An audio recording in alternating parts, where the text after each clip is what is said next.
Padre,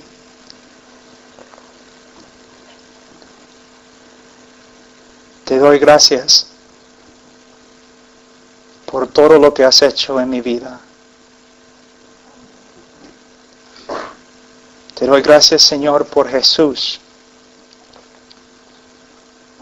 que murió por mí.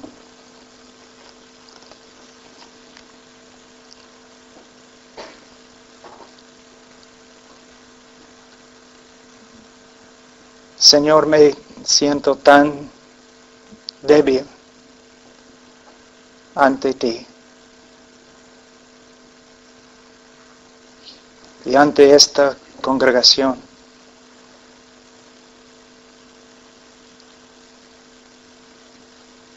Tú sabes, Señor,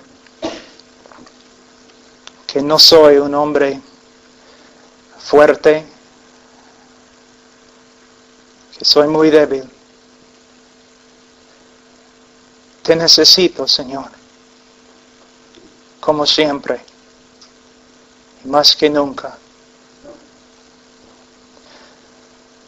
Todos estos años, Señor, que he caminado contigo, nunca me has fallado.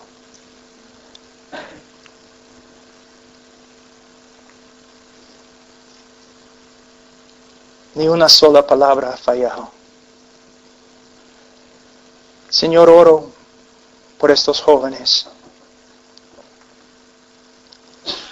Señor, son jóvenes.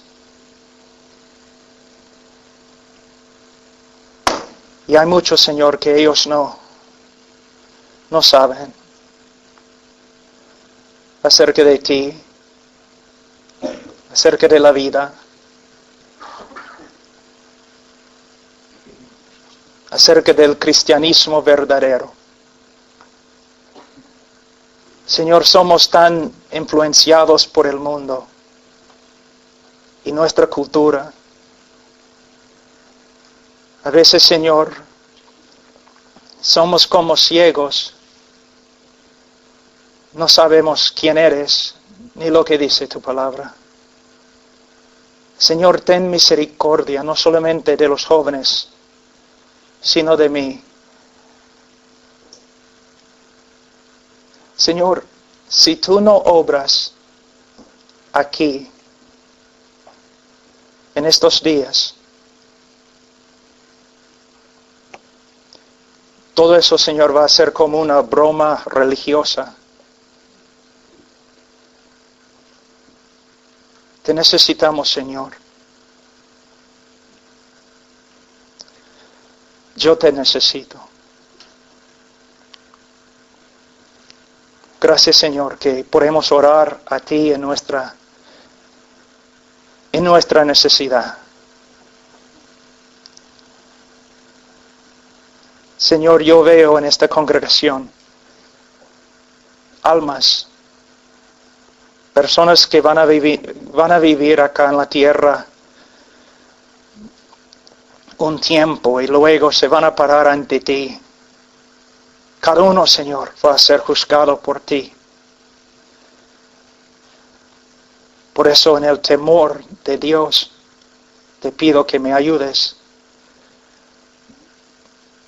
Señor, yo sé que no soy elocuente, no me importa. Pero ayúdame, Señor, a comunicar tu palabra claramente. Ayuda, Señor, a estos jóvenes. Líbralos del mundo y de sí mismos. Enséñales, Señor, la libertad verdadera, el gozo y el amor verdadero. Oh Señor, si hay alguien aquí esta noche que no te conoce, Señor, que esta noche sea su noche de salvación. Y si hay creyentes, Señor, que están extraviándose, Señor, que no lo hagan más. Que se dediquen, Señor, a tu Hijo. Estas cosas, Señor, que he orado, ningún hombre puede cumplir. Pero tú, Señor, puedes. Ayúdanos. En el nombre de Cristo. Amén. Es un privilegio muy grande para mí estar con ustedes. Y bueno, yo viví 10 años en Perú, pero salí del Perú hace 11 años y hablo en español una vez al año. Entonces es un poco difícil para mí predicar en español. Estoy aquí para ayudarte con la palabra de Dios.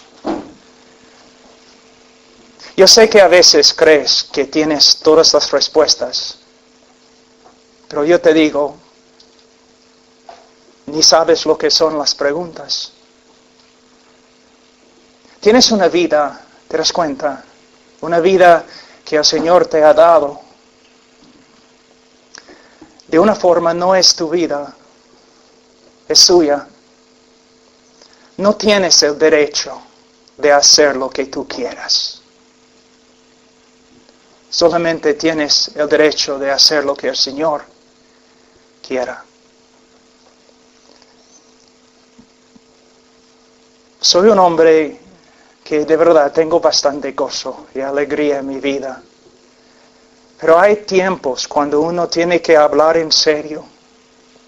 Bueno, este es uno de los tiempos. Tú tienes una vida y un día vas a pararte ante Dios. De verdad, vas a pararte ante Dios. Y tu destino eterno va a ser decidido. ¿Cómo vas a responder a una verdad tan grande, tan terrible? Pero sin embargo, una verdad inescapable. Tú tienes una cita con Dios ante su trono. Y vas a tener que dar cuenta cuando Él te pregunta, ¿qué has hecho con mi hijo? ¿Qué has hecho con mi hijo? Porque quiero decirte algo. Todo lo que Dios ha hecho, todo lo que Dios ha hecho, lo ha hecho para su hijo. La persona más importante en el universo para el Padre es su Hijo. ¿Qué has hecho? Te va a preguntar. ¿Qué has hecho con mi Hijo? Dios creó el mundo solamente para su Hijo. Pero tú dices que no puedes vivir para Él. Tienes cosas más importantes. Él es el centro de la voluntad de Dios. No debes jugar con Él. De verdad es mejor que salgas ahora y que te vayas como un incrédulo o ateo. Pero no debes jugar con Cristo. Porque es la persona más importante a Dios. Ahora voy a compartir un poco de mi testimonio para empezar. Me han pedido que lo haga, entonces voy a hacerlo. Yo nací en una familia que tenía y tiene muchas cosas. Nosotros teníamos un rancho y criábamos caballos y vacas, como los cowboys que ves en las películas. Y cuando yo tenía, 6 años, empecé a montar caballo y trabajar con las vacas. Cuando tenía 11 años, entrené mi primer caballo. Entonces, mi vida era muy simple, ¿no? Trabajando con vacas, entrenando caballos, colegio, y cuando yo no estaba estudiando en el colegio o trabajando en el bosque cazando. Y, como digo, una vida bonita. Mi papá era mi héroe, un hombre muy fuerte, muy grande, muy inteligente. Toda la comunidad respetaba a mi papá y yo quería ser como él. Era mi sueño. Bueno, yo empecé a practicar deportes, básquet, béisbol, otras cosas, para agradar a mi papá, para ser como él. Yo estudiaba, pero fuertemente, para ser como mi papá. Pero un día, en mi último año del colegio, nosotros estábamos trabajando en el campo, arreglando un cerco, y riéndonos, hablando y todo lo demás, y de repente mi papá gritó, y agarré a mi papá así, y caímos al suelo, y él murió en mis brazos, en medio del campo. En ese momento, algo dentro de mí cambió, pero totalmente cambió. Yo me di cuenta, mi papá era rico, pero está muerto. Mi papá tenía el respeto de todo el pueblo, pero está muerto. Mi papá tenía fama, pero muerto. Mi papá tenía una mujer que amaba, pero está muerto. Él tenía hijos que amaba, pero está muerto. En ese día me di cuenta, no importa si vengo de una familia con dinero, no importa si tengo un futuro grande esperándome, no importa si encuentre el amor de mi vida, una mujer que puedo amar como mi papá amaba a mi mamá. No importa. Voy a morir. Mi papá era recontra fuerte. De verdad, él jugaba un béisbol profesional, ¿no? Pero en el campo, muerto, estaba débil. Ni podía levantar su dedo. Entonces, yo era capitán de mi equipo de básquet, pero en algunos meses me botaron del equipo porque yo estaba tomando tanto. Y presidente del club de honores, académicamente yo estudiaba bastante, pero me botaron también del club porque yo estaba tomando tanto. Después de graduarme de colegio, yo no iba a hacer nada. Pero mi entrenador me encontró en la calle un día y me retó. Me dijo, Pablo, debes ir a la universidad. Tienes que ir a la universidad. Gracias. Tienes que ir a la universidad. Entonces, ya fui a la universidad. Y decidí, bueno, voy a ser el mejor alumno que hay en la universidad. Entonces, estudié. Y sacaba buenas notas, muy buenas notas. Pero después de los exámenes siempre yo no podía recordar lo que yo había estudiado porque pasé por los exámenes borracho. Y yo sé cómo es, ¿no? Al principio empiezas a salir con tus amigos para divertirte, tomar, discotecas y otras cosas. Pero al final yo andaba solo. Yo no quería estar con ninguna persona. Cuando iba a un bar, una taberna, solamente para sentarme allí y tomar. 21 años. Un día un profesor me dijo, Pablo, mira, has hecho bien en la universidad, pero necesitas ir a otra universidad, un reto más fuerte.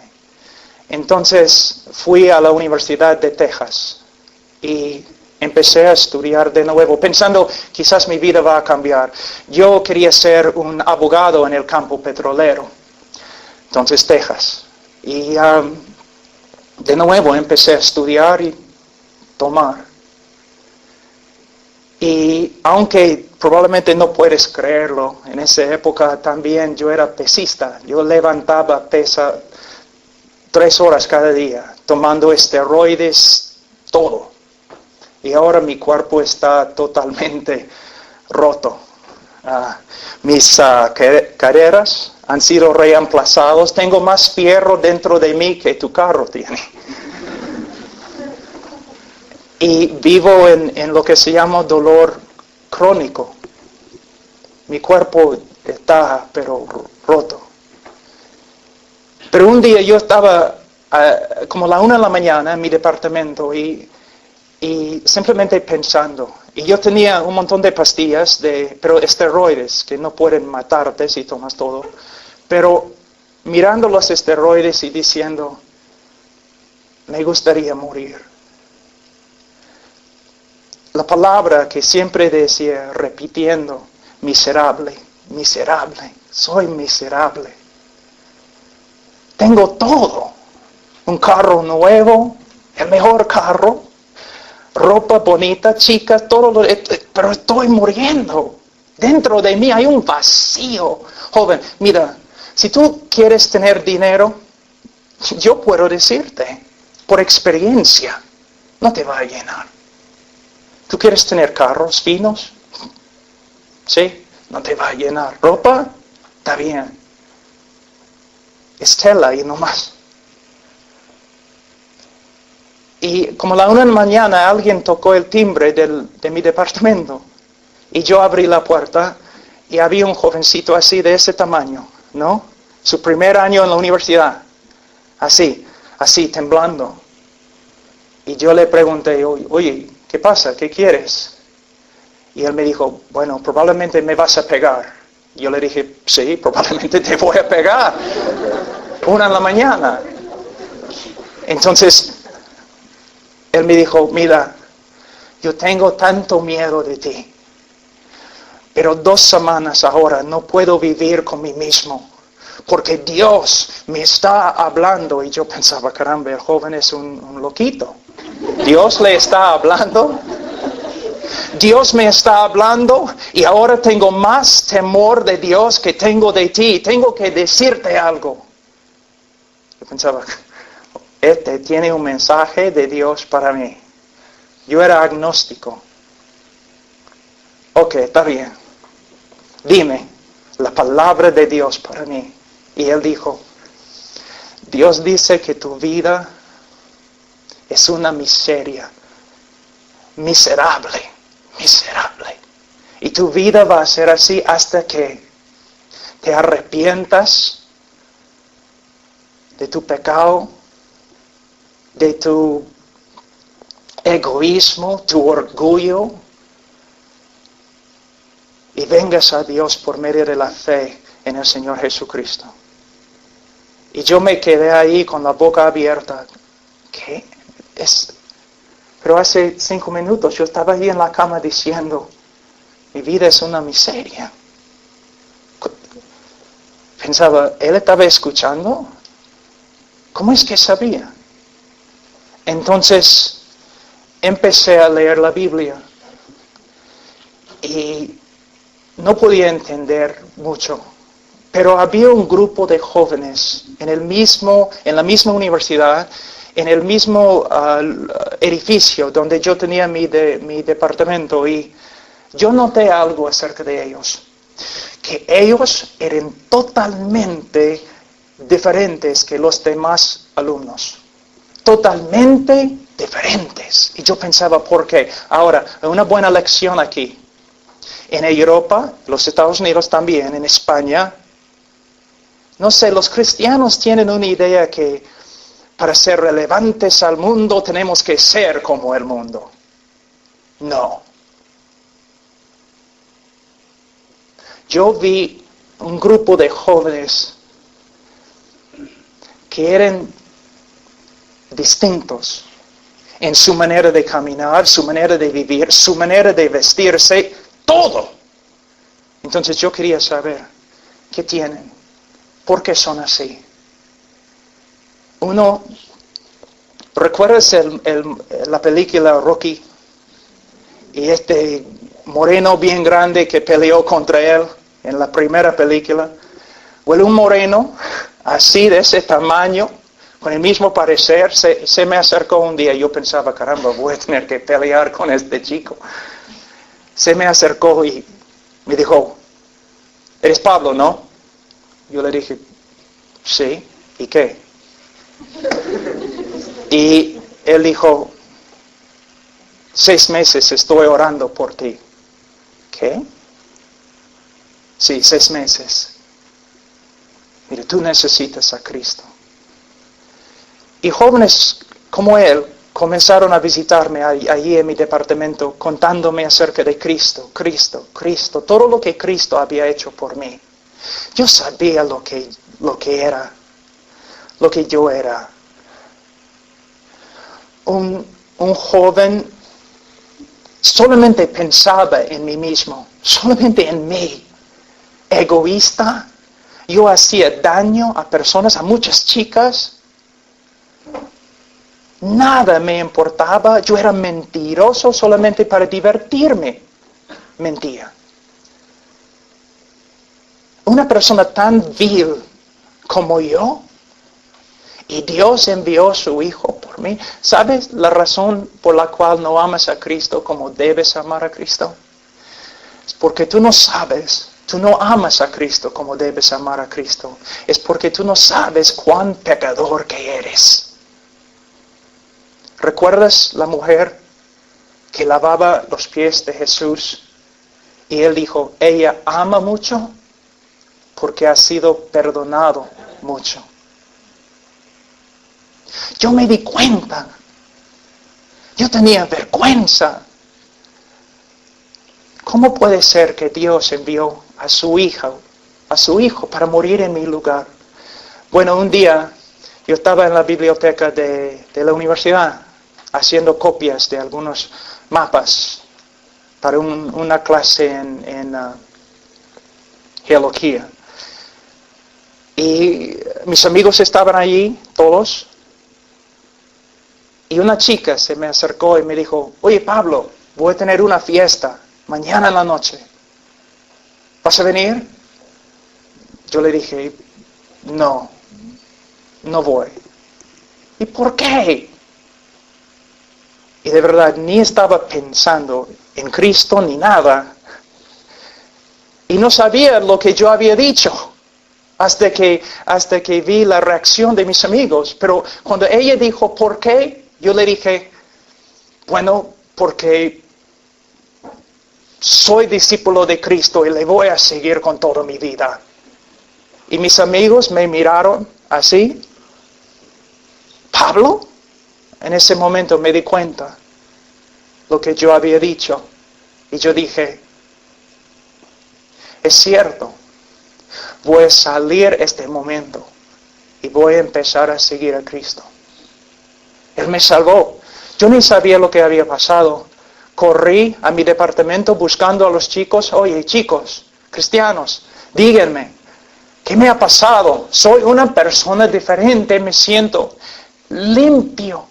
Por la primera vez en mi vida, limpio de todo lo malo que he hecho, limpio. Y tengo un gozo que no puedo contener en mi corazón. ¿Qué es eso? Y un joven me dijo, te has renacido. ¿Qué es eso? ¿Qué significa? Pero otra cosa, yo, como dije, yo era un mentiroso. Una persona tan egoísta.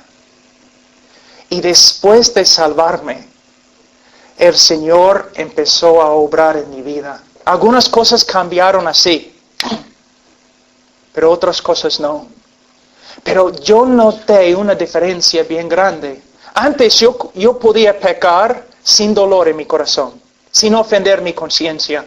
Pero después de recibir a Cristo, todo había cambiado. Sí, yo pecaba, pero cuando yo pecaba no podía vivir con mí mismo. Tenía que dejar a un lado el pecado y confesar mi pecado y levantarme de nuevo para seguir a Cristo. Es como si Él hubiera tomado control absoluto de mi vida.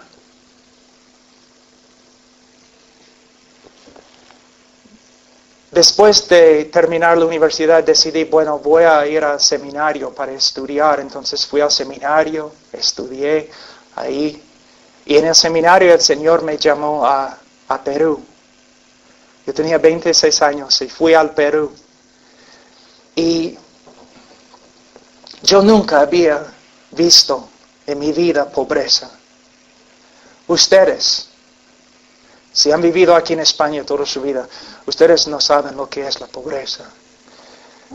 Fui al Perú en medio de su guerra civil con el Sendero Luminoso, gente muriendo por todos lados, drogadicción por todos lados, inmoralidad por todos lados, pero había cristianos ahí, pobres. A veces teníamos que pararnos 2-3 horas en una cola para recibir una bolsa de arroz, porque ni podías comprar arroz o leche. Pero a través de ver a Cristo en la vida de esas personas tan humildes, el Señor comenzó de nuevo a cambiarme, a mostrarme, mira, tú dices que tienes Cristo en tu corazón, muéstramelo por medio de tu vida. Tú dices que Cristo te ha rescatado con su muerte, con su sangre, entonces ¿qué vas a hacer? ¿Vas a vivir tu vida siguiendo el mundo? ¿Siguiendo Hollywood?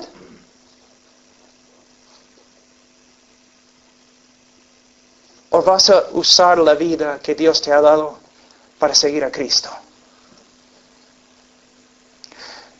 Si vives como un mundano y dices que eres un mundano, está bien.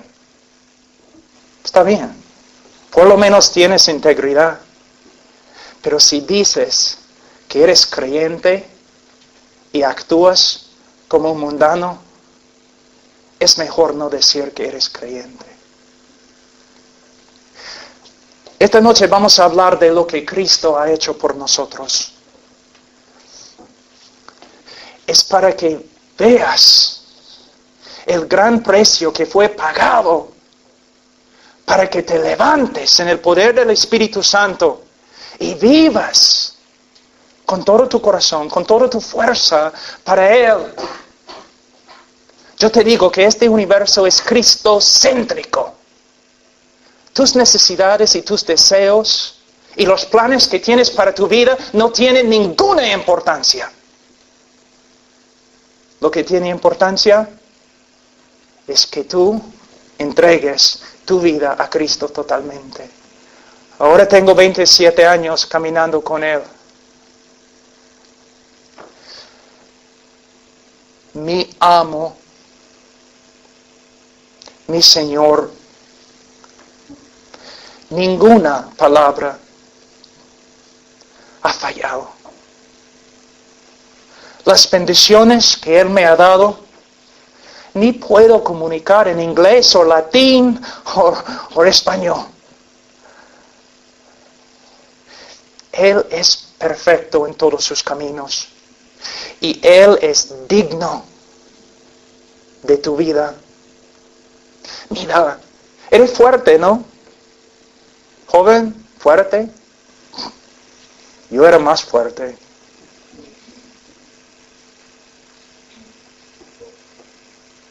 Un día vas a ser tan débil que otras personas van a tener que ayudarte para que puedas ir al baño. ¿Te das cuenta? Y las chicas, ustedes jóvenes, hermosas, chicas, tengo noticias para ustedes. Un día vas a ser tan fea que ni el perro va a querer jugar contigo. ¿Te das cuenta? No pelo saliendo en tu nariz, tus orejas y... bien fea. Entonces vas a vivir... Mira, mira, jóvenes, mira, yo soy muy observante. Yo he visto ya la manera en que ustedes caminan por acá, ¿no? Los chicos, ¿no? ¿Dónde está el baño? Por allí. Y las chicas, ¿no? Una princesa cristiana, ¿no? Soy bonita, dices, dentro, pero es mejor que veas mi belleza afuera. ¿No? Mírame. Mira lo que estás haciendo. Es una tontería. Es una tontería. El mundo te tiene así. Mira, tú me dices, Pablo, no debes juzgarme. ¿Y por qué no? Tú no sabes lo que está dentro de mi corazón. Yo no necesito saber lo que está dentro de tu corazón, porque yo puedo ver el fruto en el árbol. Lo que estás dentro se manifiesta afuera. ¿Eres una persona entregada a Cristo? Es algo que no puedes no fingir. Todos pueden ver. Si eres una persona sincera, una persona devota, una persona que de verdad ama a Cristo, o una persona que simplemente está jugando. Y otra cosa, y vamos a estudiar bastante este tema. Tú crees que eres libre, pero yo voy a mostrarte que de verdad no eres tan libre como crees. Que otras personas están determinando lo que eres y lo que haces, cómo te comportas.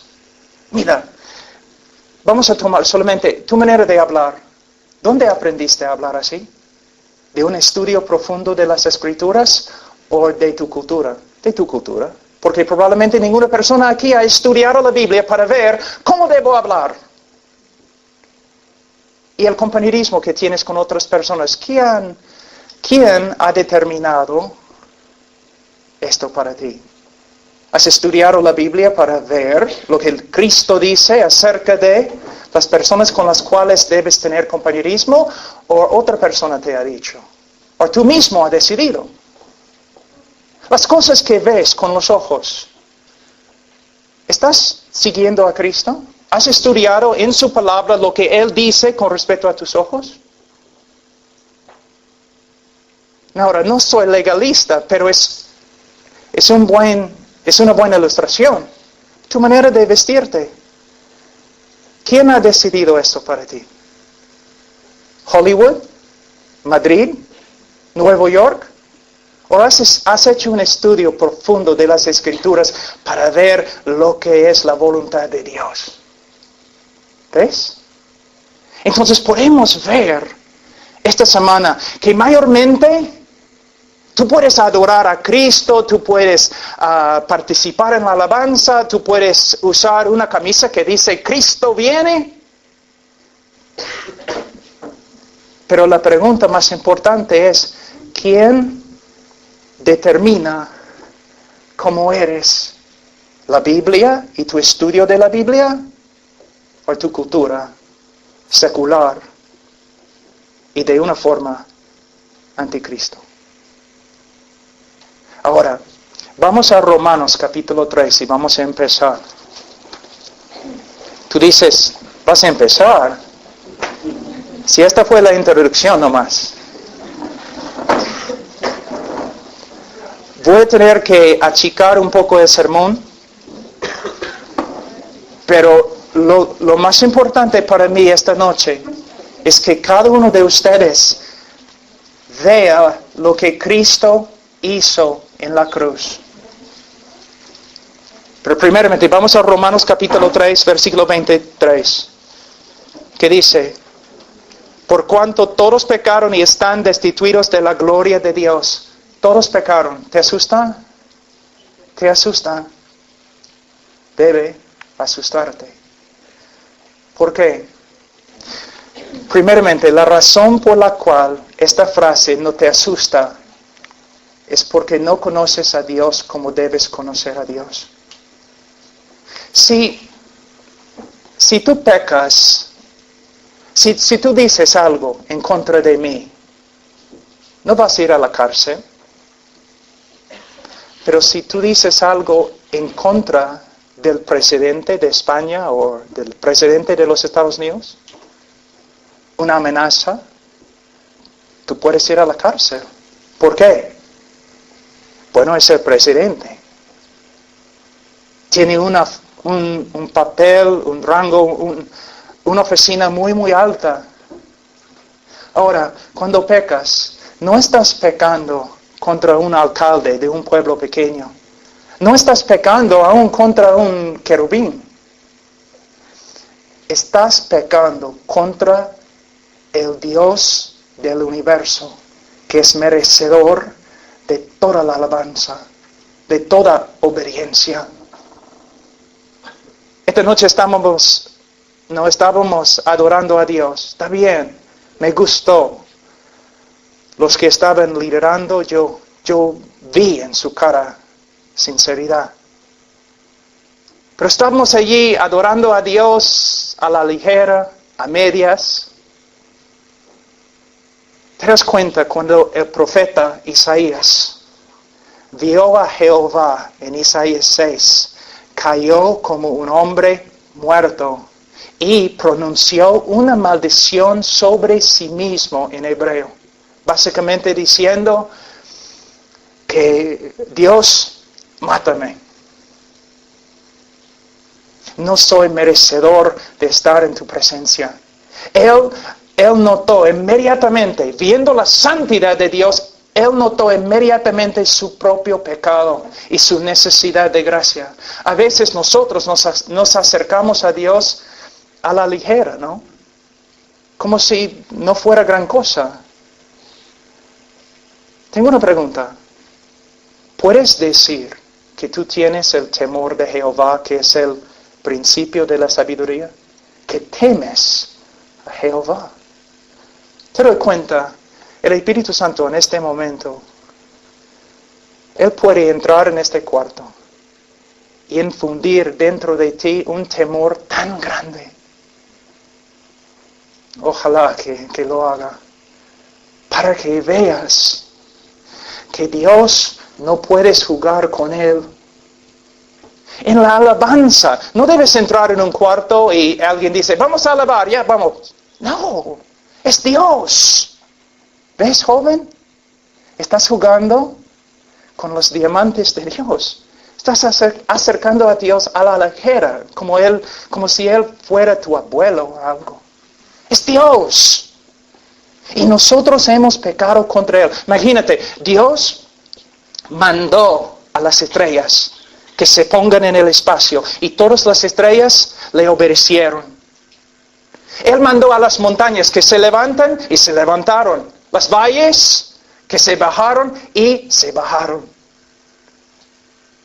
Pero Él dijo al mar, puedes venir hasta acá y no más. Y el mar le obedeció, le adoró. Y Jehová dice a ti, ven. Y tú dices, no. Entonces en el día de juicio, toda la creación va a testificar contra ti por tu desobediencia. Porque no podías ver quién es Dios y cuán grave es nuestro pecado. Ahora, ¿qué dice la Biblia acerca del pecado del hombre? Bueno, vamos a Génesis un ratito. Génesis capítulo 6. Les voy a mostrar algo muy importante. Génesis 6, versículo 5. Y vio Jehová que la maldad de los hombres era mucha en la tierra, y que todo designio de los pensamientos del corazón de ellos era de continuo solamente el mal. Un día yo estaba predicando en una universidad y un reportero se me acercó muy enojado. Y él dijo, el hombre no es tan pecador como tú dices. Entonces yo le dije, ya está bien. ¿Quieres tomar un examen? ¿Puedo darte algunas preguntas? ¿Puedes contestar? Y él me dijo, sí, ya.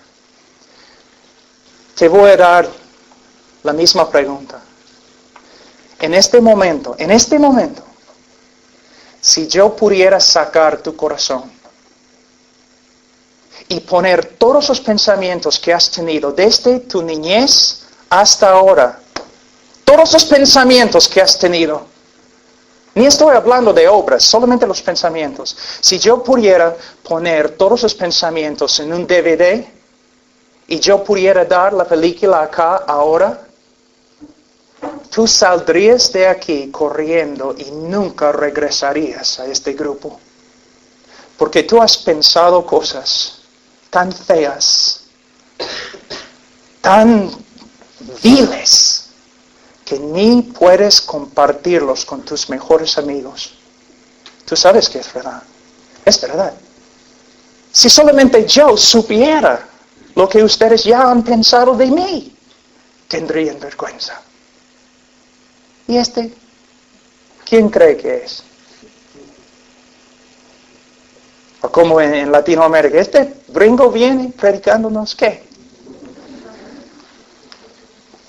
Mira, tu propia experiencia testifica contra ti, ¿no te das cuenta? Que lo que la Biblia dice es verdad. Si tu mejor amigo supiera los pensamientos que has tenido contra él, él dejaría de ser tu mejor amigo. Lo que la Biblia testifica acerca de nosotros es verdad. Y mira en Génesis capítulo 8, 21. Génesis 8, 21.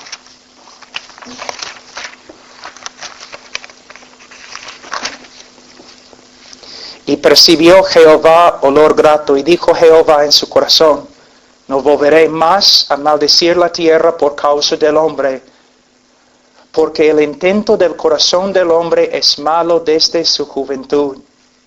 Desde su juventud. Esta palabra en hebreo puede ser traducido su niñez. Tengo una pregunta. ¿Tienes que enseñar a un niño a mentir? ¿A ser egoísta? ¿A pelear? ¿A portarse injustamente? No tienes que enseñar al niño estas cosas. ¿Por qué? Porque la Biblia enseña que cada uno de nosotros nace con una naturaleza adámica, una naturaleza corrupta. Y que el hombre no puede librarse de su propia naturaleza corrupta. Para ser salvo, Dios tiene que hacer algo sobrenatural para cambiar el corazón del hombre. Cuando yo escucho o leo lo que la Biblia dice acerca de mí y acerca de ti, y cuando pienso que Cristo murió por personas como nosotros, de verdad es algo muy especial, ¿no es cierto? Si un hombre muere por un hombre bueno, es algo increíble. Pero cuando un hombre muere por uno que es un horrible pecador, es algo fantástico. Y Dios envió a su Hijo para morir por mí y por ti. Los pensamientos que has tenido, las obras que has cometido, que nadie sabe, solo tú y Dios. Pero Él envió a su Hijo para morir por ti. Vamos a Isaías un ratito.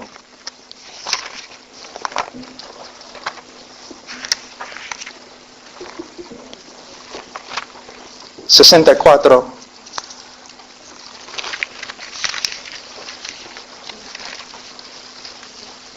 Mira lo que dice: si bien todos nosotros somos como suciedad y todas nuestras justicias como trapo de inmundicia, y caímos todos nosotros como la hoja, y nuestras maldades nos llevaron como viento. Esta es la situación del hombre sin la gracia de Dios.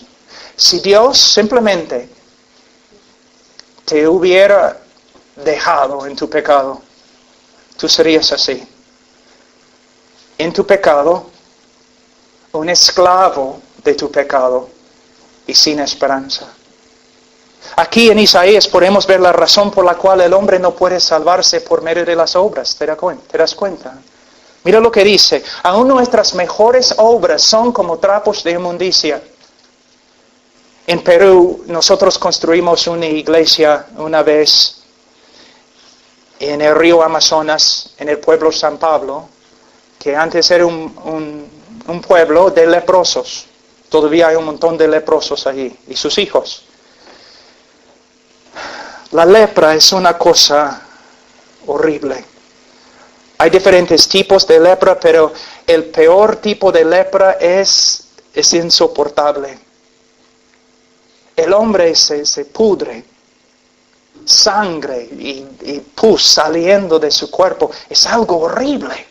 Vamos a decir que tenemos un leproso acá ahora. Y decidimos, bueno, le vamos a ayudar. Vamos a hacerle presentable. Entonces vamos a Madrid y compramos la tela más fina, blanca. Y regresamos y vestimos al leproso en la tela. Se ve bonito, ¿no? Solamente algunos segundos, porque ¿qué va a pasar? La sangre, pus, va a pasar por la tela. Y la tela va a ser tan contaminada como el hombre mismo. Es lo mismo con nuestras buenas obras. El hombre no puede salvarse por las obras. ¿Por qué? Las obras salen de su naturaleza corrupta y por eso sus obras son corruptas. Ninguna cosa has hecho para merecer la salvación. Ninguna cosa. Ninguna cosa. Dios no te ha salvado por causa de ti, sino a pesar de ti. Él no te ha amado porque Él ha visto dentro de ti algo especial. Él te ha salvado aun cuando no había nada dentro de ti. Nada. A veces, no siempre, pero algunos de los cristianos más dedicados que yo conozco en Perú, antes eran drogadictos, fumando la pasta. Yo trabajé con drogadictos los primeros años ahí en Perú. De verdad aprendí mi español de ellos, entonces por eso hablo así. Pero después de convertirse, yo vi en algunos de ellos que de verdad se convirtieron, yo vi una dedicación increíble. Un amigo mío que se llama Paco Laos, que hasta el día de hoy sirviendo a Cristo. Él siempre, cuando estábamos caminando en la selva y en las montañas, los Andes, cuando estábamos sufriendo, viviendo en carpas y los mosquitos no comiéndonos, él siempre decía, pero Pablo, yo puedo soportarlo. ¿Por qué, Paco? Porque yo recuerdo lo que yo era. Y yo sé lo que soy ahora, una nueva criatura en Cristo. Y yo sé el precio que fue pagado para rescatarme. Yo puedo soportar todo para Él. Así es la vida cristiana. ¿Cómo es que puedes rechazar al mundo? Porque Cristo murió por mí. ¿Por qué puedes dejar a un lado tu cultura y vivir bíblicamente? Porque Cristo murió por mí. Cuando yo no merecía nada, nada. Ahora vamos a volver a Romanos 3. Mira lo que la Biblia dice en versículo 10. Como está escrito, no hay justo ni aun uno. La justicia en las Escrituras se refiere a nuestra conformidad al estándar de Dios, a las normas de Dios. Nuestra conformidad a la ley de Dios. Pero la Biblia dice que nosotros no nos hemos conformado a la ley de Dios. No somos justos. Algunas personas dicen, bueno, pero sí he pecado, pero no he pecado mucho. Lo que tienes que entender es, Adán y Eva pecaron una sola vez y fueron botados de la presencia de Dios. Quizás crees que no has pecado mucho, pero has pecado más que ellos. Después de un solo pecado, fueron botados de la presencia de Dios. ¿Por qué? Porque Dios es santo. Dios es santo. Les voy a enseñar algo de la teología. Voy a intentarlo. Vamos a decir un ratito que hay un ateo que vive en Málaga, ¿no? Y su enemigo vive en Barcelona.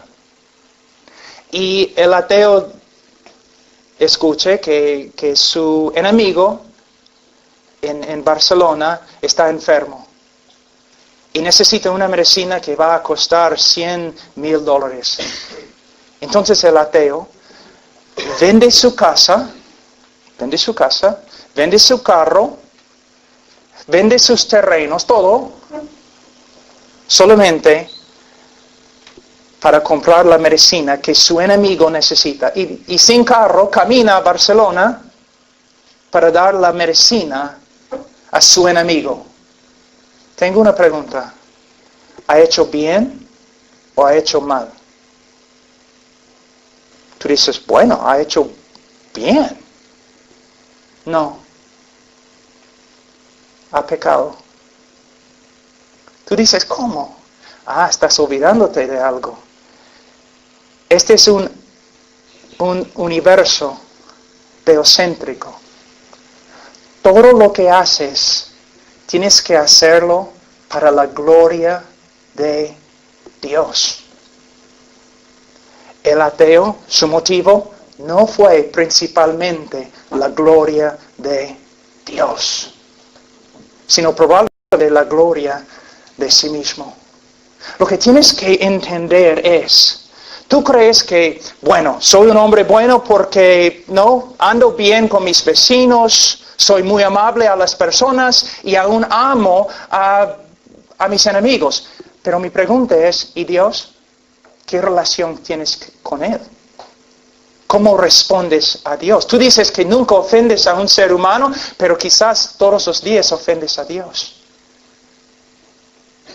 Y nosotros podemos decir que hemos pecado contra Dios, que ninguna persona ha glorificado a Dios como Él merece.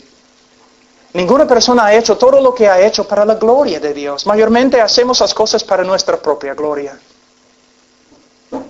Somos pecadores.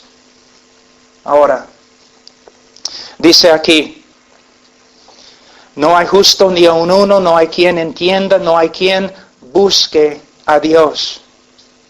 Los hombres inconversos que no conocen a Cristo no buscan a Dios.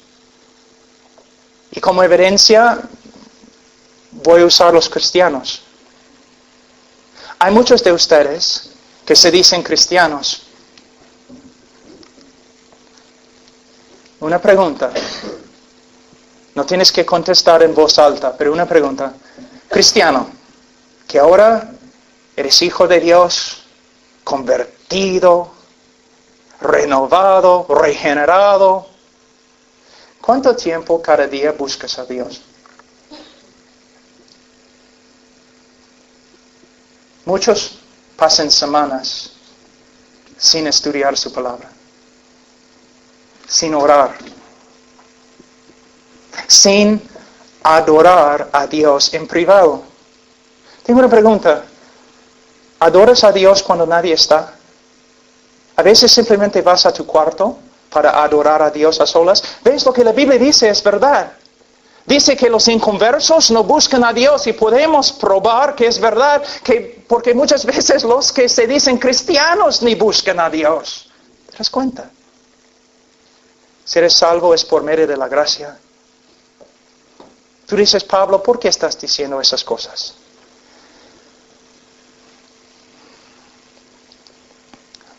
Para que ames a Cristo.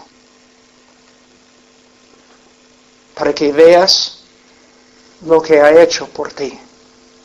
Él te ama.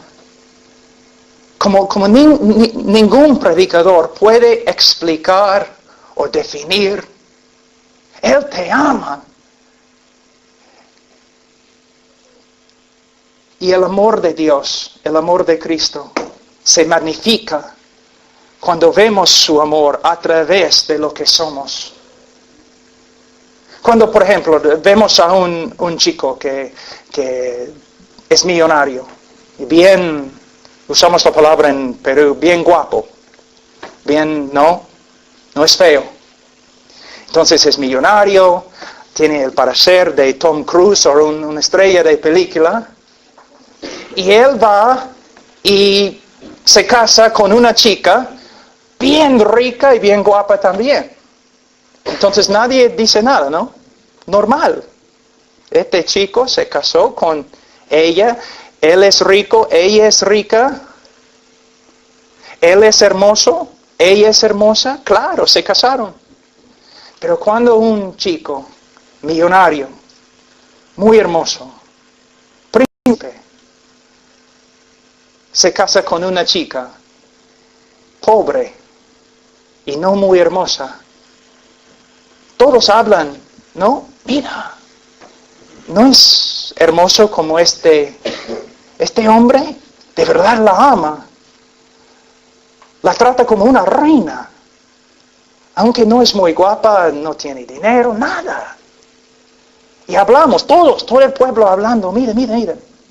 De la misma forma. Cuando tú te das cuenta lo que eras, el amor de Cristo se engrandece y te mueve. Es por eso muchas veces, cuando las prostitutas y otras personas se convierten, su amor para Cristo es algo excepcional, algo fantástico, porque se dan cuenta. Pero nosotros, si vamos a amar a Dios como debemos amar a Dios, también tenemos que darnos cuenta que no hay ninguna diferencia entre nosotros y la prostituta, entre nosotros y la drogadicto, entre nosotros y Hitler. Hitler. Tú dices, pero Pablo, yo no soy como Hitler. Si no eres como Hitler, es solamente porque la gracia de Dios te ha restringido. Porque tú tienes el mismo corazón y la misma capacidad de Hitler. Pero Cristo murió por ti. Ahora, vamos a hablar un ratito de Proverbios. Vamos a Proverbios 17:15. Proverbios 17:15.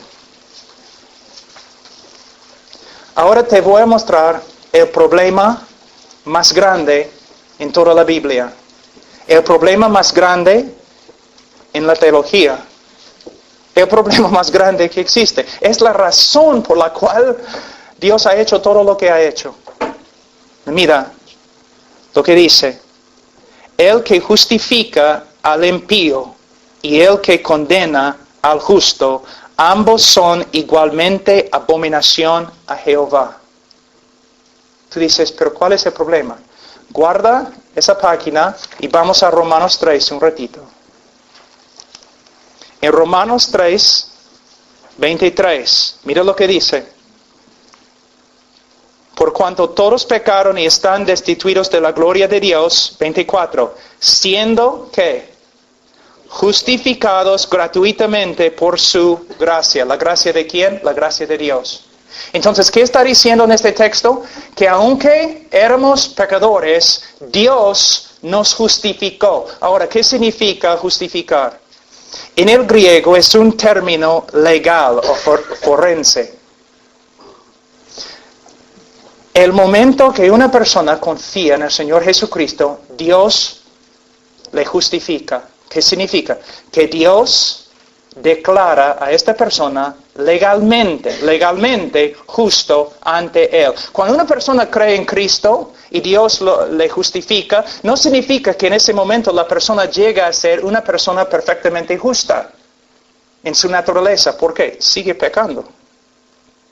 Significa que el momento que una persona cree en Cristo, Dios legalmente declara a esta persona recto ante Él.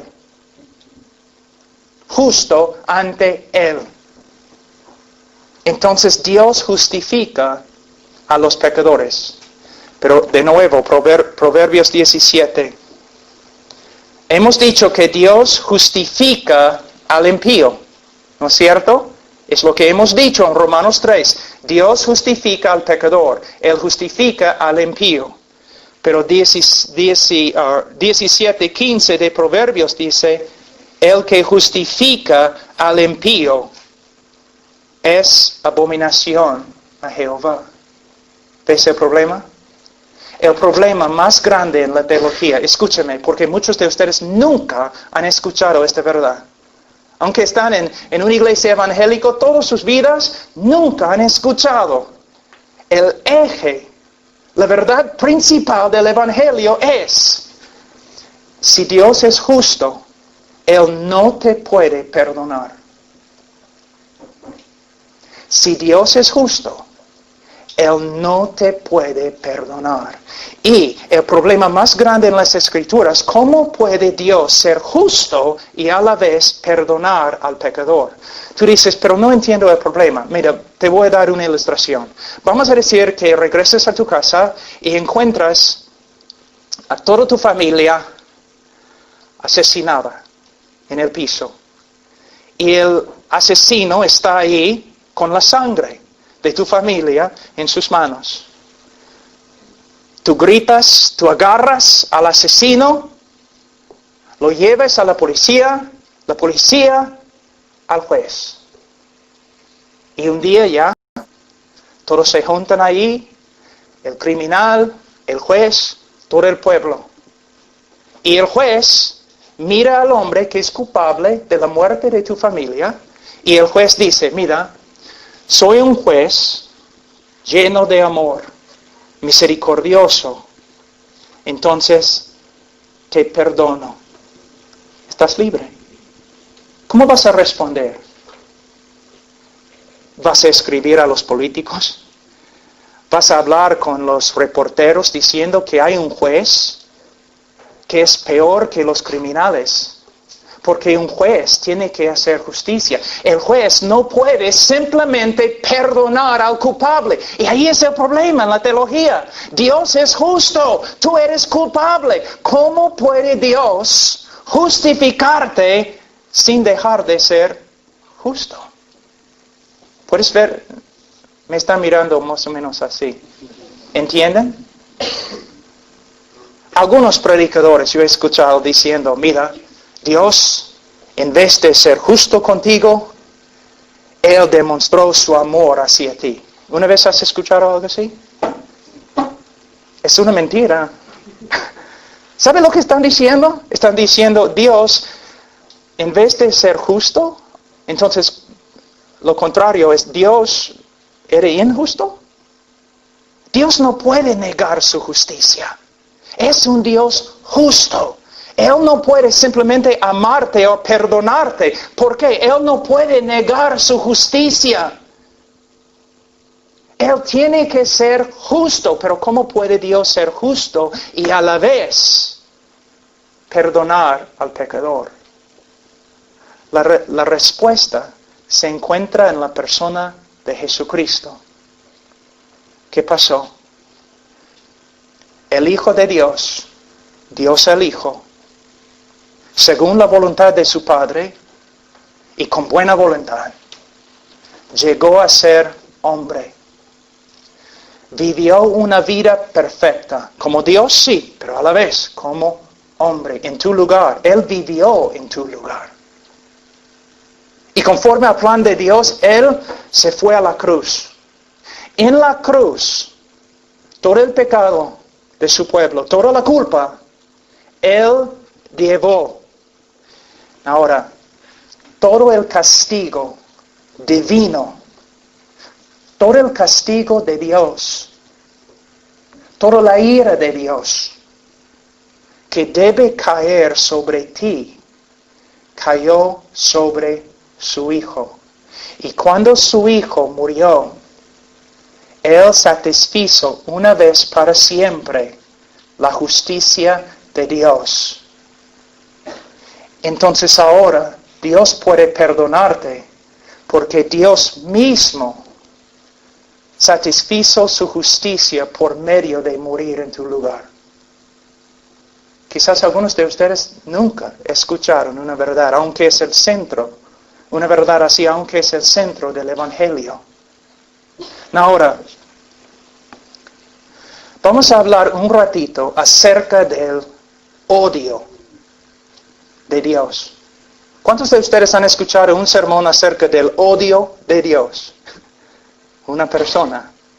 Son 2, 3. Ah, qué bien. el odio de Dios. Una vez enseñando sobre el odio de Dios, una mujer se levantó y dijo, pero Dios no puede odiar. ¿Por qué? Porque es amor. Entonces no puede odiar. Algunos de ustedes probablemente piensen lo mismo. Pero primeramente vamos a ir un ratito a las Escrituras para ver que de verdad Dios odia. Salmos 5:5.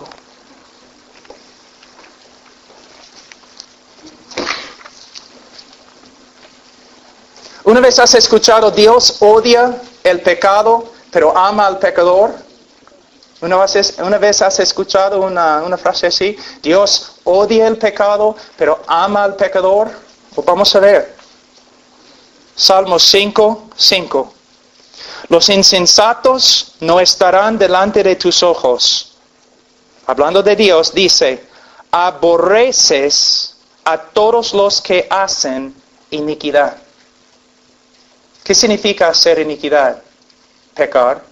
¿Cuántos de ustedes han hecho iniquidad? Levanten la mano.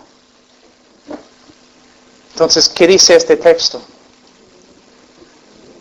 Tú dices, pero Pablo, Juan 3:16. Sí, Juan 3:16 está en la Biblia. Es una verdad muy linda. Pero Salmos 5:5 también está en la Biblia. No puedes evitar los textos difíciles. Entonces, Pablo, ¿qué significa? Significa que de verdad Dios ama. Dios ama. Y en su amor, Él restringe su enojo. Sí, enojo. Contra el pecado y contra el pecador.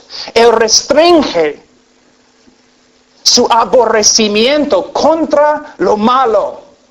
En su amor, Él restringe el juicio. Y en su amor, Él ha actuado para salvar al pecador por medio de la muerte de su Hijo. Pero si rechazas al Hijo, si no vienes al Hijo, entonces solamente te queda el odio y el aborrecimiento de Dios. Dios es un Dios justo.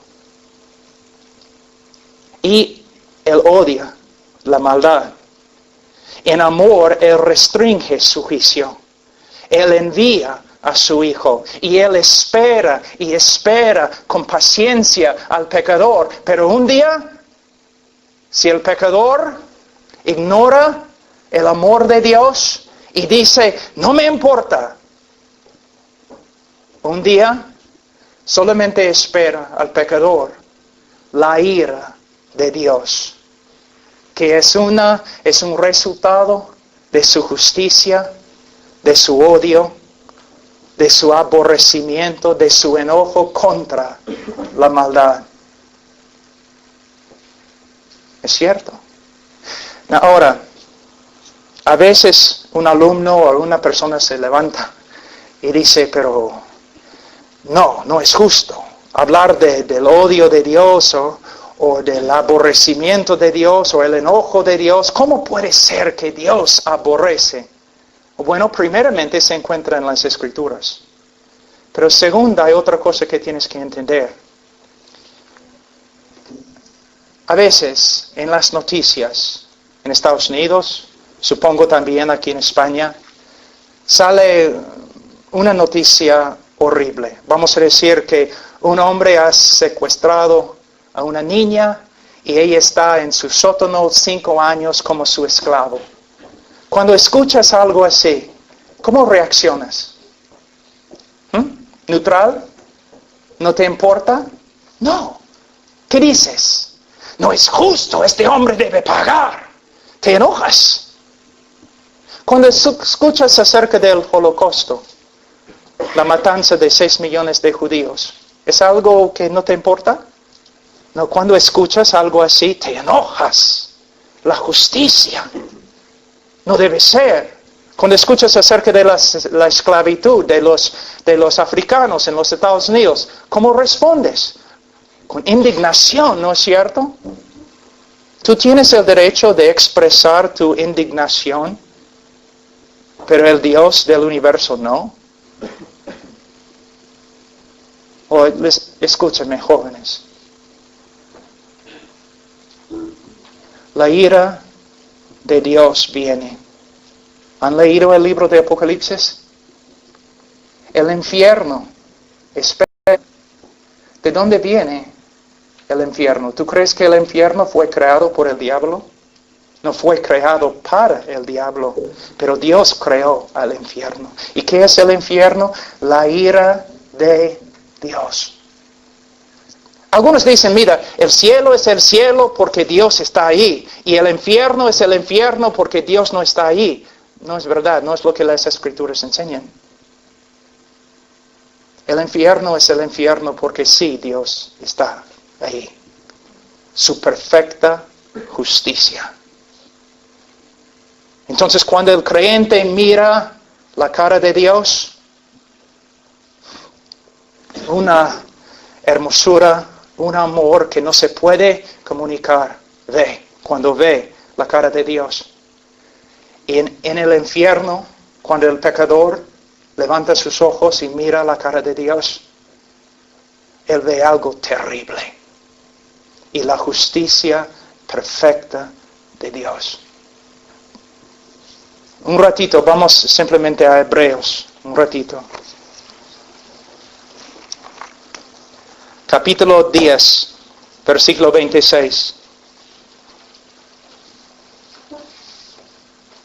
La Biblia dice, Hebreos 10, 26, y es la Biblia, porque si pecaremos voluntariamente después de haber recibido el conocimiento de la verdad, ya no queda más sacrificio por los pecados, sino una horrenda expectación de juicio y de hervor, de fuego que ha de devorar a los adversarios.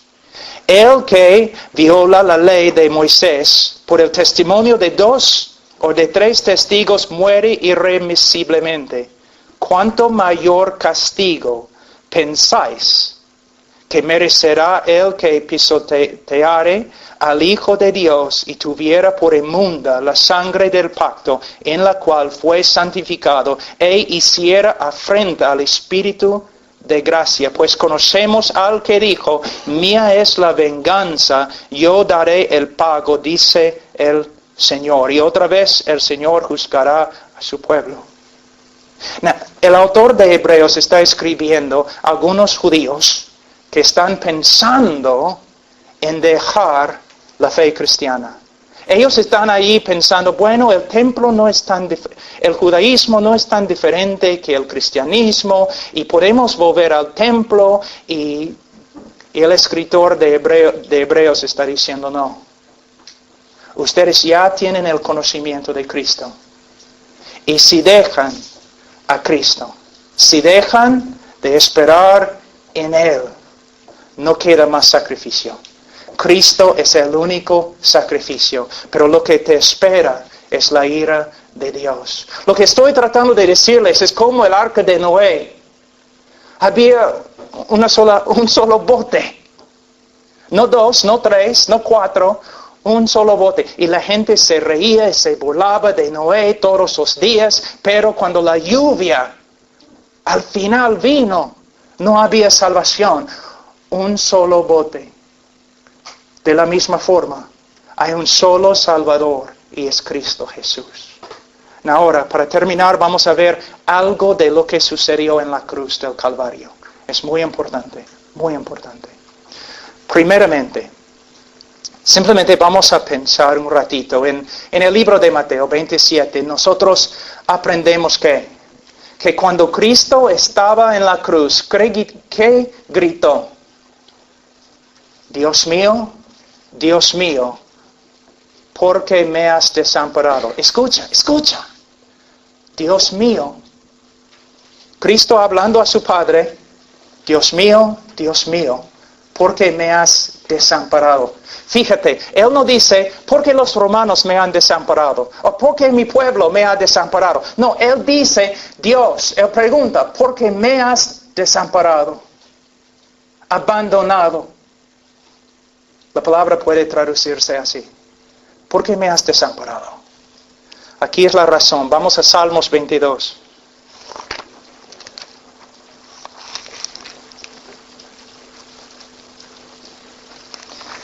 Versículo 1. Escucha lo que dice. Dios mío, ¿por qué me has desamparado? David está escribiendo, pero al final es una profecía acerca de la cruz del Calvario. Dios mío, ¿por qué me has desamparado? ¿Por qué estás tan lejos de mi salvación y de las palabras de mi clamor?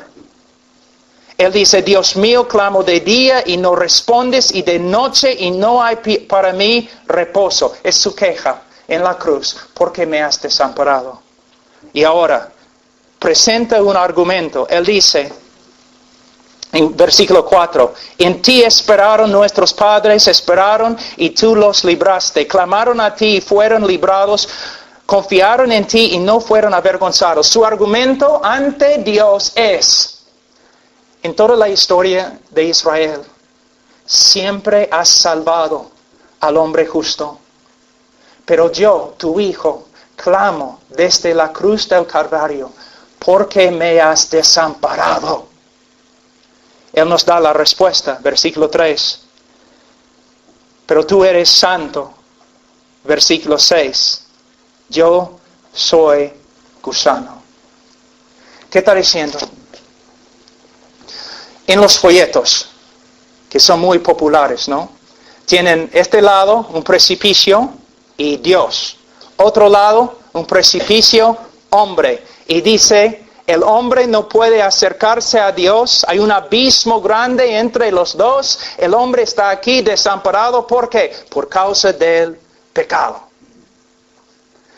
Para cerrar esta separación entre ti y un Dios justo, el Hijo de Dios tuvo que sufrir el abandono que tú mereces. Ante el trono de Dios, Dios debe rechazarte totalmente, absolutamente. Para salvarte, alguien tuvo que ser rechazado en tu lugar.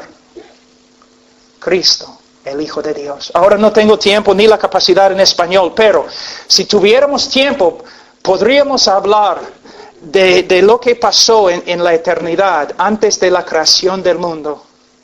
Dios no creó al mundo porque tenía necesidad o porque sentía solo. Dios creó el mundo no por causa de una necesidad, sino por causa de su superabundancia. A través de toda la eternidad, una relación perfecta de amor entre el Hijo y el Padre.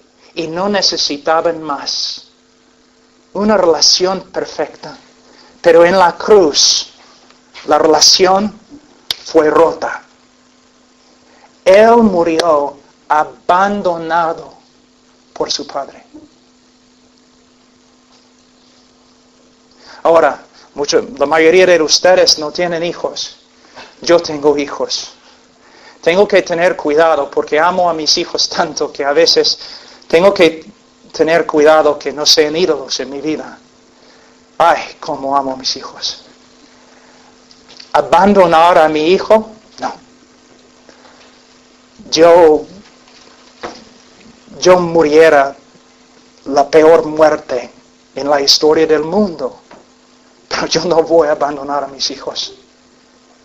A un hombre bueno, no voy a abandonar a mis hijos, ni por un hombre bueno, pero Dios. Su Hijo fue desamparado por Él para salvarte, porque para cerrar la brecha, alguien tenía que morir fuera de la presencia de Dios. En el libro de Levítico hay dos cabritos expiatorios, creo es la palabra. Dos cabritos, ¿por qué? Porque había necesidad de mostrar dos cosas acerca de la cruz. Un cabrito, ¿qué pasó? Fue matado. Cristo murió en nuestro lugar. El otro, los ancianos pusieron sus manos sobre su cabeza, simbólicamente poniendo su pecado, el pecado del pueblo, sobre este animal, y luego el animal fue suelto al desierto para vagar ahí, fuera del pueblo de Dios, fuera de las paredes de Jerusalén, fuera de su presencia favorable, para morir a solas. Cristo murió a solas, fuera de la presencia favorable de Dios. Y no solo esto, Dios, su Padre, lo aplastó. Toda la ira, todo el odio de Dios, de un Dios justo contra tu pecado, Cristo sufrió en tu lugar. ¿Recuerdan ustedes en Getsemaní? ¿Qué oró Cristo 3 veces? Padre, que esta copa, que pase. 3 veces oró. ¿Qué estaba dentro de la copa? ¿Una vez has pensado? Yo he escuchado interpretaciones bien raras, ¿no? Que la copa representaba lo que Satanás iba a hacer a Cristo en la cruz. Que la copa representaba el látigo y los clavos y la cruz romana. No. Mira, Cristo, el capitán de nuestra salvación, está en Getsemaní con tanta angustia que está sudando sangre. Angustia. ¿Tú de verdad crees que Él tenía miedo de la cruz? Porque después de la muerte de Cristo y la resurrección de Cristo, los primeros 3 siglos después de su resurrección, miles y miles y miles de cristianos murieron sobre cruces, cubiertos de brea y encendidos para proveer luz para las ciudades, las calles de Roma. Y la historia nos dice que los cristianos, muchos de ellos, llevaron sus cruces cantando con gozo. ¿Y vas a decirme que el capitán de su salvación se va a esconder en Getsemaní? No, él no tenía miedo de una cruz romana, ni un látigo, ni los clavos. ¿Qué estaba dentro de la copa? Solamente tienes que estudiar el libro de Salmos o los profetas. Si resumo todo lo que ellos enseñaron, es como la copa representaba la ira de Dios, la furia de Dios, el enojo, la venganza de Dios contra nuestra maldad. Para cerrar la brecha, alguien tenía que morir fuera de la presencia de Dios, pero a la vez alguien tenía que sufrir el castigo que nosotros hasta el día de hoy merecemos. Otra persona tenía que tomar la copa de la ira de Dios. Es interesante, ¿no? Isaías, capítulo 53, un ratito. Isaías 53, versículo 10. Mira lo que dice. Con todo eso, Jehová quiso quebrantarlo, sujetándole a padecimiento. Mira lo que dice. Jehová quiso quebrantarlo. El Mesías. Isaías 53, 10. Jehová quiso quebrantarlo. Eso significa, hermanos, mira, la cruz. Yo sé durante la Semana Santa, por ejemplo, en Perú, aún los evangélicos siempre están hablando del látigo y de la cruz y los clavos. Pero, hermanos, es como que los pastores no entienden. La cruz de verdad fue horrible y necesario. Los clavos, la sangre, necesarios. Pero el dolor de la cruz se encuentra en esto. Que cuando Él estaba en la cruz, su Padre lo abandonó y lo quebrantó bajo su ira. Por eso Él dijo, antes de morir, consumada es. Es un término en griego que se usa entre los hombres de negocio. Pagado. por completo. ¿Cómo puede un Dios justo perdonar al pecador y a la vez ser justo? Es porque este Dios llegó a ser hombre. Y en el lugar del pecador murió abandonado y quebrantado bajo la ira de Dios. Y cuando murió, satisfizo una vez para siempre la justicia de Dios. Y su justicia ahora satisfecha, su ira calmada. Hay paz. Cuando la Biblia dice que Cristo es nuestra paz, eso es lo que significa. Él es nuestra paz, porque Él sufrió la guerra, porque Él sufrió el dolor.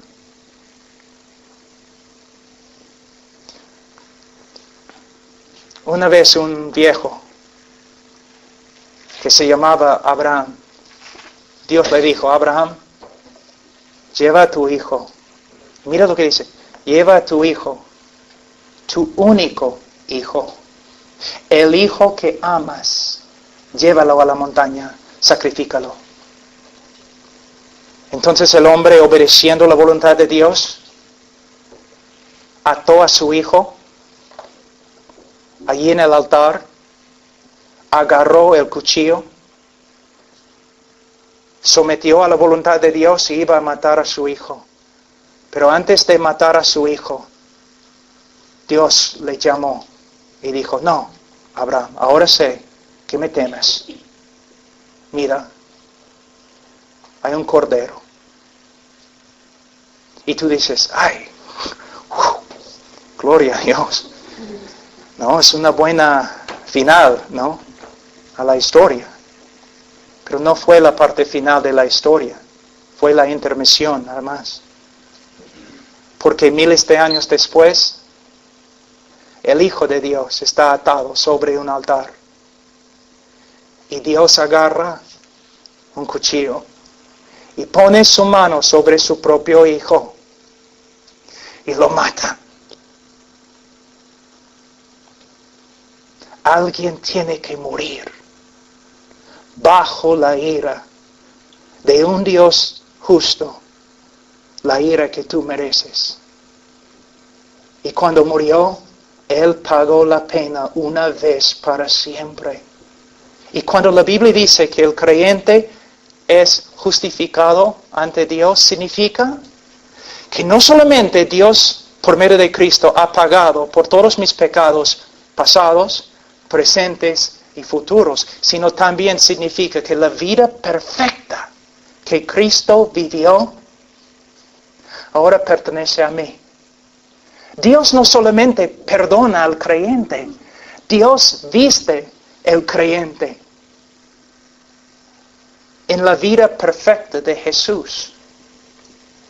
Ahora, yo recuerdo después de convertirme en la Universidad de Texas, después de algunas semanas, no escuché acerca de la necesidad de predicar el Evangelio. Y tú sabes cómo un creyente es, ¿no?, cuando es nuevo. Tengo que predicar. Entonces salí a la universidad y me paré ahí en la universidad con mis folletos y empecé a predicar a Cristo.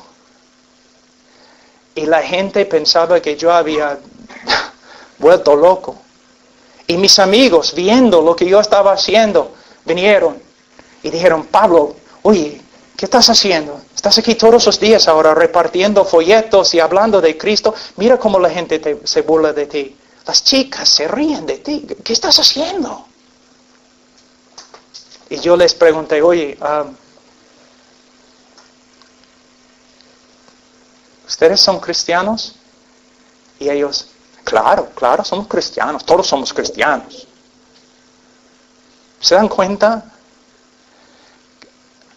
que Cristo murió en nuestro lugar? Sí, Pablo, todos saben esto, pero ¿qué? ¿Qué significa? Si Cristo murió por mí, Ahora soy esclavo, no tengo opciones.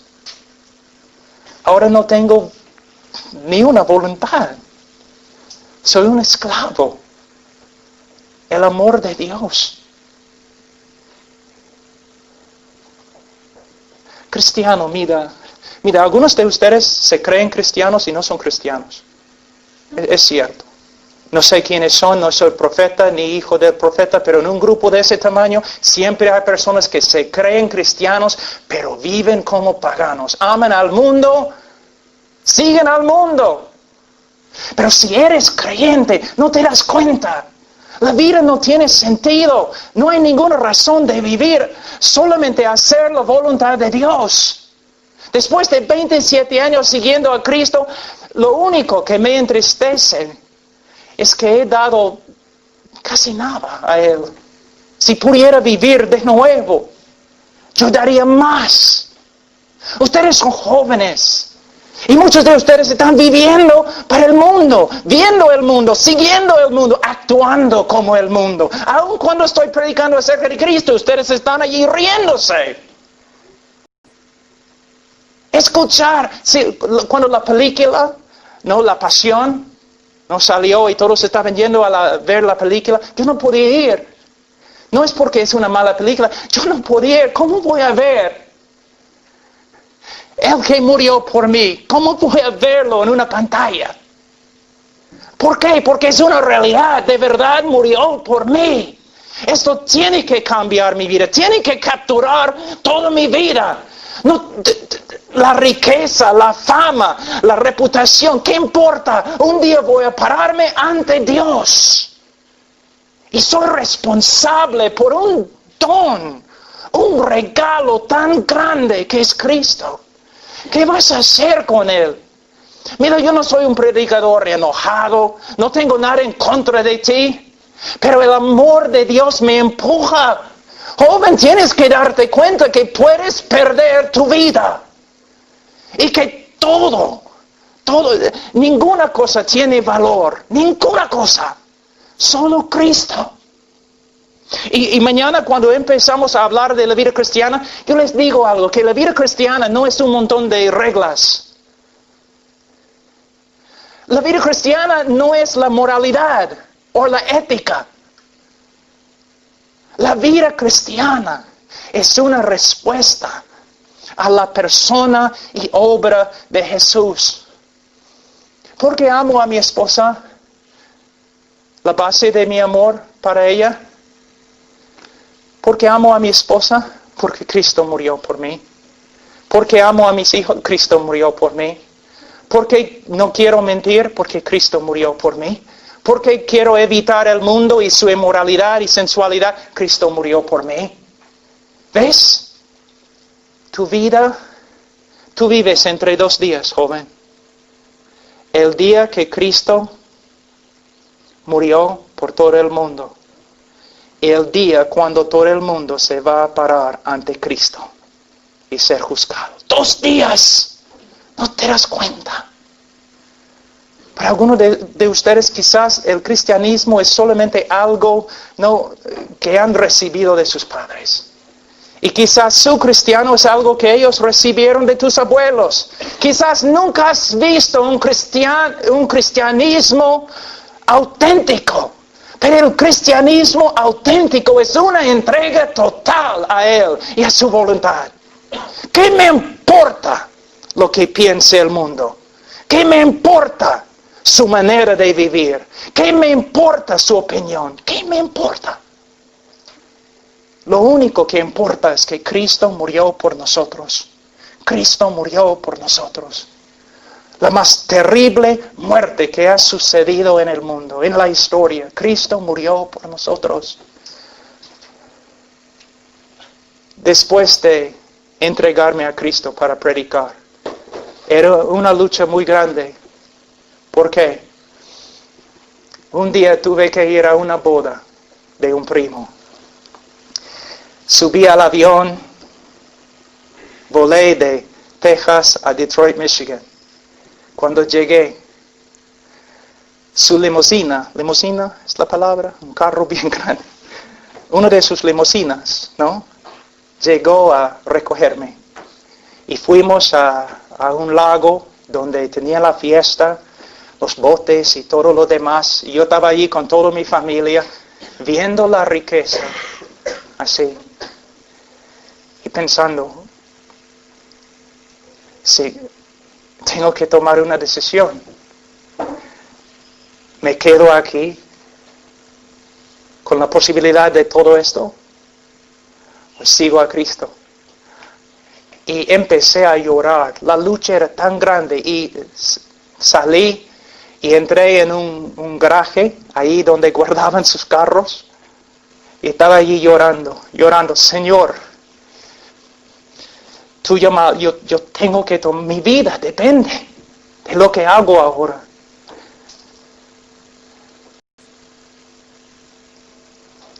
Y tomé la decisión, voy a predicar. Fue predicar. Yo recuerdo salí del garaje y había un hombre allí sentado, un anciano muy poderoso y un poco borracho. Y él me dijo, oye, joven, ven. Y yo me acerqué y él dijo, ¿ves ese hombre que está parado ahí al lado del lago? Sí, es un hombre importante. Pero si yo le digo ahora mismo, salta, él va a saltar. Yo tengo todo, joven, tengo todo. Poder, dinero, fama, todo lo que quiero. Y mi vida es una pesadilla. No sé lo que vas a hacer. Pero solamente puedo decirte que tengo todo y no tengo nada. Ese hombre tiene más que todos ustedes juntos. Y ustedes no van a tener tanto como él. Y él testifica, no tiene ningún valor. La juventud, la belleza, el dinero, ninguna de esas cosas tiene valor. Seguir a Cristo. Seguir a Cristo.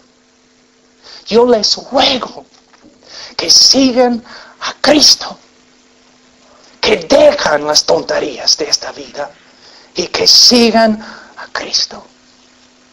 Vamos a orar. Padre, he dicho muchas cosas. Ayuda, Señor, a los jóvenes, a los líderes, a los consejeros. Que lo que estoy diciendo, Señor, no es algo extremo, porque tú eres merecedor de todo lo que somos. No soy fanático. Simplemente, Señor, este es el cristianismo auténtico. Ayuda a los jóvenes a ver la tontería que es este mundo, para que sigan a Cristo, que Cristo llegue a ser la persona, la cosa más hermosa. Oh Señor, ayúdales. Abre los ojos de los ciegos, Señor. Conmueve el corazón de los muertos. Y Señor, de este grupo, que salga de este grupo, Señor, cristianos de verdad, cristianos dispuestos a sacrificar todo, cristianos que van a decir no al mundo y sí al Señor y al reino de Dios. Oh Señor, obra en el nombre de Cristo Jesús. Amén.